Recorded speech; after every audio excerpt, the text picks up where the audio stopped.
ఎంతోమంది చాలామంది మెసేజ్లు పెడుతున్నారు ఏంటంటే ఈ అన్న అంగన్వాడీ టీచర్ల గురించి ఒక్కసారి మాట్లాడండి, ఒక్కసారి ప్రభుత్వం దృష్టికి తీసుకుపోండి, చాలా ఇబ్బందిగా ఉన్నది, మాకు ఏ ప్రభుత్వ పథకాలు అందుతలేవు, ఒక్కసారి మీరు ప్రభుత్వం దృష్టికి తీసుకపోతే ప్రభుత్వం ఆలోచన చేసి ఏదైనా నిర్ణయం తీసుకుంటుంది అని చెప్పేసి మాకు మెసేజ్ల మీద మెసేజ్లు పెడుతున్నారు. అంగన్వాడీ టీచర్లకు ప్రభుత్వ పథకాలు అందేటట్టు చూడాలి. ఎందుకంటే వాళ్ళ జీతాలు 13,600 13,500 ఏమో ఉన్నది జీతం.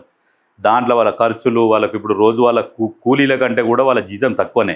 కాబట్టి ప్రభుత్వం కూడా ఆలోచన చేయాలి. అంగన్వాడీ టీచర్లు సర్వీస్ చేస్తున్నారు ఊర్లల్లో, వాళ్ళకి ఇందిరమ్మ ఇండ్లు కావచ్చు, ప్రభుత్వ పథకాలు ఏవైతే ఉన్నాయో అవి కూడా వాళ్ళకు కూడా అందేటట్టు చూడాలి అటువంటి వాళ్ళకు. ఎందుకంటే వాళ్ళ జీతాలు తక్కువ, వాళ్ళు కష్టపడుతున్నారు కాబట్టి అటువంటి వాళ్లకు ప్రభుత్వ పథకాలు ఇస్తే కూడా బాగుంటుంది. దీని మీద ప్రభుత్వం ఆలోచన చెయ్యాలి. కొన్ని చోట్ల ఇస్తున్నారు, కొన్ని చోట్ల ఇస్తలేరు. కాబట్టి ప్రభుత్వం కూడా, ముఖ్యమంత్రి రేవంత్ రెడ్డి గారు కూడా ఈ విషయం మీద ఒక్కసారి ఆలోచన చేసి నిర్ణయం తీసుకుంటే చాలా బాగుంటుంది. ఎందుకంటే వాళ్ళ జీతాలు తక్కువ కదా. కాబట్టి మేము ముఖ్యమంత్రి గారికి రిక్వెస్ట్ చేస్తున్నాము. ఎందుకంటే పాపం అంగన్వాడీ టీచర్లు కావచ్చు, వాళ్ళకు కూడా ప్రభుత్వ పథకాలు అందితే బాగుంటుంది.